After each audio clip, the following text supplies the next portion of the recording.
जय Hind. First of all दिल से थैंक यू आप सभी को। आज हमने 50 सब्सक्राइबर्स का माइलस्टोन अचीव कर लिया है एंड ये जर्नी अभी बस स्टार्ट हुई है। मैं प्रॉमिस करता हूँ कि इस लॉन्ग जर्नी में मैं आपके लिए ऐसे ही इन डेप्थ और डिटेल्ड जियोपॉलिटिकल एनालिसिस लाता रहूंगा जो आपको फैक्ट्स के साथ क्लैरिटी भी दे। नाउ कल ही मैं ये आर्टिकल पढ़ रहा था, ये यहाँ आप हेडलाइन देखिए, Trump steps back from Russia and Ukraine peace talks for now. And interestingly आज ट्रम्प ये पोस्ट करते हैं, यहाँ ट्रम्प कह रहे हैं कि कोई भी वॉर तब तक नहीं जीती जा सकती जब तक आप इन्वेडर की कंट्री को अटैक ना करें। सिंपली यहाँ इन्वेडर रशिया है एंड ट्रम्प का क्लियर हिंट है कि यूक्रेन को ऑफेंसिव हो जाना चाहिए एंड फाइट बैक करना चाहिए। नाउ ये यू टर्न लेना तो ट्रम्प की आदत है एंड इस पॉलिसी शिफ्ट को भी हम डिस्कस करेंगे, बट मैं आपके साथ दो बहुत इंपॉर्टेंट बातें भी डिस्कस करूंगा। एक तो हम ये फाइंड आउट करने का ट्राई करेंगे कि 3 साल से चल रही इस वॉर में आज बेहतर पोजीशन या एडवांटेज किसको है, रशिया को या यूक्रेन को। एंड साथ ही हम एनालाइज करेंगे कि क्या हम वर्ल्ड वॉर 3 की तरफ बढ़ रहे हैं, क्योंकि एज वी ऑल नो आज के टाइम वर्ल्ड पॉलिटिक्स में पोलराइजेशन बहुत ज्यादा बढ़ रहा है। मतलब देश अलग अलग ग्रुप्स या कैंप्स में बंटते जा रहे हैं। कोई अमेरिका और उसके अलाइज के साथ है तो कोई रशिया चाइना के साथ। न्यूट्रल रहने वाले कंट्रीज की गिनती बहुत कम होती जा रही है। सो काफी कुछ इंटरेस्टिंग है जानने को। Welcome to geo politics with Harsh. मैं हूं Harsh Gurjar and let's begin. देखो, ट्रम्प की ये पोस्ट कोई ऑफिशियल पॉलिसी ऑर्डर नहीं है।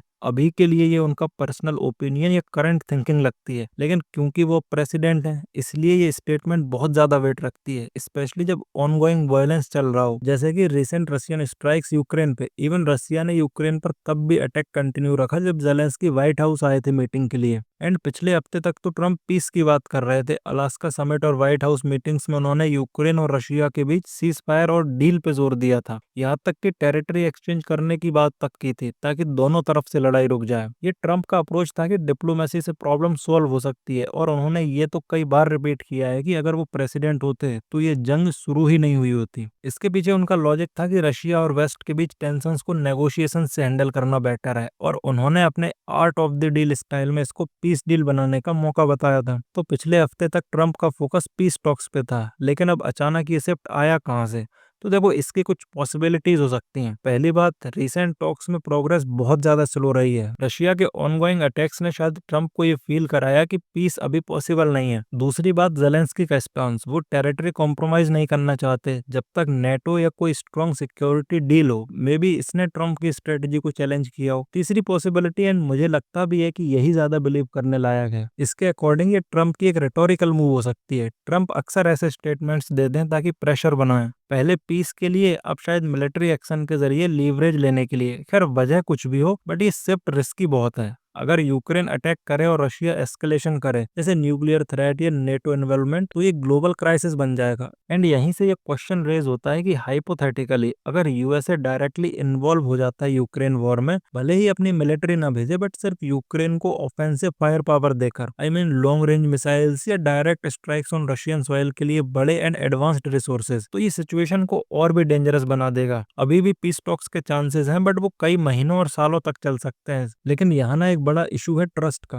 रशिया का वेस्टर्न कंट्रीज पे ट्रस्ट नहीं है। अगर यूक्रेन यूएस के सपोर्ट से रशिया के हार्टलैंड पर अटैक करता है तो पुतिन के पास दो ऑप्शंस होंगे, या तो वो बैक ऑफ करे, जो अनलाइकली है, क्योंकि अगर बैक ऑफ करना ही होता तो रशिया अटैक करता ही नहीं। एंड फिर वही बात आ जाती है यहाँ की, रशिया यूक्रेन को थ्रेट मानता है अपनी कंट्री के लिए, इसलिए आई डोंट थिंक कि रशिया बैक करेगा। सेकंड ऑप्शन, रशिया और अग्रेसिव हो जाए, न्यूक्लियर थ्रेट्स बढ़ाए या अपने अलाइज जैसे चाइना या नॉर्थ कोरिया को इन्वॉल्व करे। इवन अब हाई चांसेस हैं कि इंडिया ओपनली रशिया को सपोर्ट कर भी दे अगर ऐसी सिचुएशन आती है। तो ये सिनेरियो हमें वर्ल्ड वॉर 3 के रिस्क के करीब ले जाता है। मैं समझाता हूँ आपको कैसे। देखो, इतना तो क्लियर है कि वॉर के एंड के लिए मिलिट्री बैलेंस के साथ साथ डिप्लोमेटिक विल और इकोनॉमिक प्रेशर भी चाहिए। लेकिन यूएस के सपोर्ट से यूक्रेन का रशिया पे डायरेक्ट अटैक एक चेन रिएक्शन ट्रिगर कर सकता है। रशिया शायद नेटो कंट्रीज पर रिटेलिएट करे, जिससे नेटो का आर्टिकल 5 इन्वोक होगा, और फिर ये कॉन्फ्लिक्ट ग्लोबल वॉर बन ही जाएगा। देखो, ट्रम्प का सजेशन बोल्ड तो है, लेकिन कांग्रेस और यूरोपियन अलाइंस को कन्विंस करना बहुत मुश्किल होगा। यूरोप तो ऑलरेडी वॉर सपोर्ट से थक रहा है और उनकी इकोनॉमीज भी हिट हो रही हैं। और देखो, यूक्रेन के लिए विक्ट्री का मतलब रशिया को कंप्लीटली हराना है, पर ये रियलिस्टिक नहीं लगता जब तक वेस्टर्न कंट्रीज मैसिव इंटरवेंशन न करें। लेकिन ऐसा इंटरवेंशन इस वॉर को प्रॉक्सी वॉर से डायरेक्ट वॉर में बदल देगा, और ये कोई छोटी बात नहीं है। वॉर के consequences, economic damage, human losses,